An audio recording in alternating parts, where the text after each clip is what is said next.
അയാൾ അത് പറഞ്ഞ അടുത്ത നിമിഷങ്ങൾക്കുള്ളിൽ കാർത്തികേയന്റെ ബിസിനസ് സമുച്ചയത്തിൽ നിന്നും ഡസൻ കണക്കിന് കാറുകൾ വേഗത്തിൽ പുറപ്പെട്ടു. എന്നാൽ ഇതിനെല്ലാം കാരണക്കാരനായ അർജുൻ ഒന്നും അറിയാത്ത ഒരു നിഷ്കളങ്കനാണെന്ന് നടിച്ച് ആ പിറന്നാൾ പാർട്ടിയിൽ നിന്നും കൂളായി വൈൻ കുടിക്കുകയായിരുന്നു. അതുകൊണ്ട് ഗൗതം വീണ്ടും അർജുനെ പരിഹസിക്കാൻ തുടങ്ങി.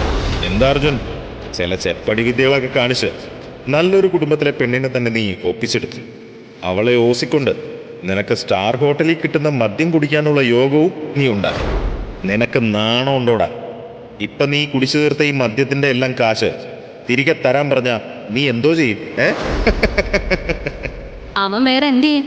ഇവൻ എന്തായാലും പിച്ചെടുക്കാൻ മടിയാണെന്ന് തോന്നുന്നു. മിക്കവാറും ഹോട്ടൽ മാനേജറിന്റെ കൈയും കാലും ഒക്കെ പിടിച്ച് പാത്രങ്ങൾ കഴുകിയൊക്കെ തടി തപ്പും.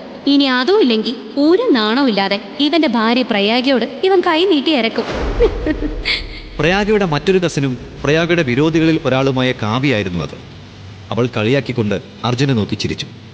ഗൗതമും അവിടെയുള്ള മറ്റുള്ളവരും അത് കണ്ട് അർജുനെ നോക്കി കളിയാക്കി ചിരിക്കാൻ തുടങ്ങി. എന്നാൽ ഇതെല്ലാം കണ്ടിട്ടും കേട്ടിട്ടും അർജുന് ദേഷ്യം വന്നിരുന്നില്ല. അതേസമയം പിറന്നാൾ പാർട്ടിയുടെ തുടക്കത്തിൽ താൻ പറഞ്ഞ പ്രധാന കാര്യം എല്ലാവരോടും പറയാൻ രേണുക മുന്നോട്ട് വന്നു. ഞങ്ങളുടെ കുടുംബ പാരമ്പര്യത്തെക്കുറിച്ച് എല്ലാവർക്കും അറിയാവുന്നതാണ്. ഈ പാരമ്പര്യം എനിക്ക് ശേഷവും ഉണ്ടായിരിക്കണോ എന്നെനിക്ക് നിർബന്ധമുണ്ട്. അതിപ്പോ ഉള്ളതിനേക്കാൾ പല മടങ്ങ് വളരണം. എന്നാൽ അതിന് ഇപ്പോൾ ഞങ്ങൾ ചെയ്യുന്ന ബിസിനസ്സും ഇടപാടുകളും പര്യാപ്തമല്ല. അത് നേടാനായി ഞാൻ വർഷങ്ങളായി ശ്രമിച്ചു വരികയാണ്. അതിന്റെ ഭാഗമായി ഇപ്പോൾ ഞാൻ മംഗലത്ത് ഗ്രൂപ്പുമായി ഒരു പ്രോജക്റ്റിൽ ഒപ്പുവെച്ചിരിക്കുകയാണ്. അതുകൊണ്ട് തന്നെ ഞങ്ങളുടെ ഓഹരികളുടെ മൂല്യം വർദ്ധിക്കുമെന്ന് എനിക്ക് ഉറപ്പുണ്ട്. രേണുക ആ പറഞ്ഞത് കേട്ടപ്പോൾ എല്ലാവരും അത്ഭുതപ്പെട്ടു. കാരണം മംഗലത്ത് ഗ്രൂപ്പ് ഒരിക്കലും ഒരു ബിസിനസ് ഇടപാടിനും അത്ര എളുപ്പത്തിൽ സമ്മതിക്കുന്നവരായിരുന്നില്ല. അവരുടെ ബിസിനസ് വികസിച്ചു വരുന്നുവെന്ന് കേട്ടപ്പോൾ എല്ലാവരും വളരെ സന്തോഷിച്ചു. ഗൗതം പോലും മനസ്സിൽ ഒരുപാട് സ്വപ്നങ്ങൾ കണ്ടു കഴിഞ്ഞിരുന്നു. പക്ഷേ ആ പാർട്ടിയിൽ ഒരു മൂലയിലിരിക്കുന്ന അർജുൻ മാത്രം ഒരു ചെറു പുഞ്ചിരിയോടെ എല്ലാവരെയും നോക്കുകയായിരുന്നു. അപ്പോൾ എല്ലാവരെയും ഞെട്ടിച്ചുകൊണ്ട് ആ സ്റ്റാർ ഹോട്ടലിന് പുറത്ത് ഒരു വലിയ ബഹളത്തിന്റെ ശബ്ദങ്ങൾ ഉയർന്നു. മംഗലത്ത് കാർത്തികേയന്റെ കാറുകൾ അവിടെ എത്തി. അയാളും ജീവനക്കാരും വേഗത്തിൽ അകത്തേക്ക് നടന്ന് രേണുകയുടെ ജന്മദിന പാർട്ടി നടക്കുന്ന ഹാളിലേക്ക് എത്തി.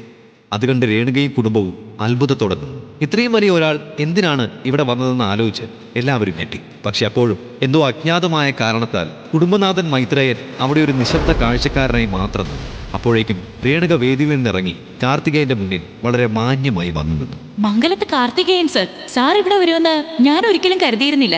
നമ്മുടെ കമ്പനികൾ തമ്മിലുള്ള ബിസിനസ് ഡീലുകൾ അല്പം മുമ്പ് ഞാൻ ഇവരെ അറിയിച്ചതേ ഉള്ളൂ. അതിനിടയിൽ സാർ ഇവിടെ വന്നു. ഈ ദിവസം ഞങ്ങൾ ഒരിക്കലും മറക്കില്ല. രേണുക അത് പറഞ്ഞുകൊണ്ടിരിക്കുമ്പോൾ തന്നെ കാർത്തികേയൻ തന്റെ കൈകൾ കൊണ്ട് രേണുകയുടെ സംസാരം നിർത്താനുള്ള ആംഗ്യം കാണിച്ചു. നിങ്ങൾക്ക് എന്താ വട്ടുണ്ടോ രേണുക? ഞാൻ നിങ്ങളെ കാണാനോ നിങ്ങളുടെ ചടങ്ങിൽ പങ്കെടുക്കാനോ അല്ല ഇവിടെ വന്നത്. ഞാൻ വന്നത് അർജുന് വേണ്ടിയാണ്. അർജുൻ, ഞാനൊരു വിഡ്ഢിയായി പോയി. കാർത്തികേയൻ ഗൗരവത്തോടെ അത് പറഞ്ഞപ്പോൾ അവിടെ ഉണ്ടായിരുന്ന എല്ലാവരും ഭയന്ന് വിറച്ചു. പ്രയാഗ അത്ഭുതത്തോടെ തന്റെ ഭർത്താവ് അർജുന്റെ മുഖത്തേക്ക് നോക്കി. ഗൗതമും ഞെട്ടി വിറച്ചുകൊണ്ട് അവിടെ നിൽക്കുന്നുണ്ടായിരുന്നു. എന്ത് കാർത്തികൻ സാർ എന്തായി പറയുന്നേ? അർജുൻ നിങ്ങളെ പോലെ ഇത്രയും വലിയ ഒരാളെ ഇവിടെ കൊണ്ടുവരാൻ സാധിക്കുന്ന അത്ര വലിയവനാണോ അവൻ? നിങ്ങൾ ഒരു വാക്ക് പറഞ്ഞിരുന്നെങ്കിൽ ഞാൻ തന്നെ അവനെ അങ്ങോട്ട് അയച്ചേനെ. എന്നാലും ഇവനെ പോലെയുള്ള ഒരാളെ തേടി സാർ ഇവിടെ എന്തിനാ സാർ? രേണുക അയാളോട് ചോദിച്ചപ്പോൾ അയാൾ ദേഷ്യത്തോടെയാണ് രേണുകയെ തിരിഞ്ഞു നോക്കിയത്. അപ്പോഴേക്കും അർജുൻ നല്ല സ്റ്റൈലിൽ തന്റെ ടേബിളിൽ നിന്നും എഴുന്നേറ്റ് വന്ന് മംഗലത്ത് കാർത്തികേയന്റെ മുന്നിൽ വന്നു. നാളുകൾക്ക് ശേഷം അർജുൻ കാർത്തികേയന്റെ മുഖത്തോട് മുഖം നോക്കുകയായിരുന്നു. അത് കണ്ട് കാർത്തികേയന്റെ ശരീരം വിറയ്ക്കാൻ തുടങ്ങി. അയാൾ അർജുന്റെ മുന്നിൽ മുട്ടുകുത്തി അവന്റെ രണ്ട് കൈകളും പിടിച്ച് ചുംബിച്ചു. ഇത് കണ്ടതും രേണുകയും കുടുംബവും ഞെട്ടിത്തരിച്ചു നിന്നു. അപ്പോൾ യഥാർത്ഥത്തിൽ ആരാണ് ഈ അർജുൻ? വെറും 4 ജോഡി വസ്ത്രങ്ങൾ മാത്രം കൈമുതലായിട്ടുള്ള ഒരു ചെറുപ്പക്കാരന്റെ മുന്നിൽ കേരളത്തിലെ ഏറ്റവും വലിയ ബിസിനസ് ഗ്രൂപ്പിന്റെ ഉടമ എന്തിനാണ് മുട്ടുകുത്തിയത്? വർഷങ്ങളോളം തപസ് ചെയ്തതിന്റെ ഫലമായാണോ അർജുന്റെ ശരീരത്തിൽ ആ വിചിത്ര ശക്തി ഉണ്ടായത്? അതോ അതൊരുതരം മാന്ത്രിക ശക്തിയുടെ കളിയാണ്? അവന്റെ കയ്യിൽ നിന്ന് പുറത്തു വന്ന ആ രഹസ്യ ചിപ്പിന്റെ രഹസ്യം എന്താണ്? തന്നെ ഭർത്താവായി ബഹുമാനിക്കുകയും സ്നേഹിക്കുകയും ചെയ്ത ഭാര്യ പ്രയാഗയിൽ നിന്ന് തന്നെക്കുറിച്ചുള്ള സത്യം അർജുൻ മറച്ചുവെച്ചത് എന്തുകൊണ്ടായിരിക്കും? അർജുൻ യഥാർത്ഥത്തിൽ ആരാണെന്നുള്ള സത്യം പ്രയാഗയ്ക്ക് അറിയാത്തത് എന്തുകൊണ്ടായിരിക്കും? ഈ കഥ തുടർന്ന് കേൾക്കുന്നതിനായി ഇപ്പോൾ തന്നെ പോക്കറ്റ് FM ആപ്പ് ഇൻസ്റ്റാൾ ചെയ്യൂ. Link in description.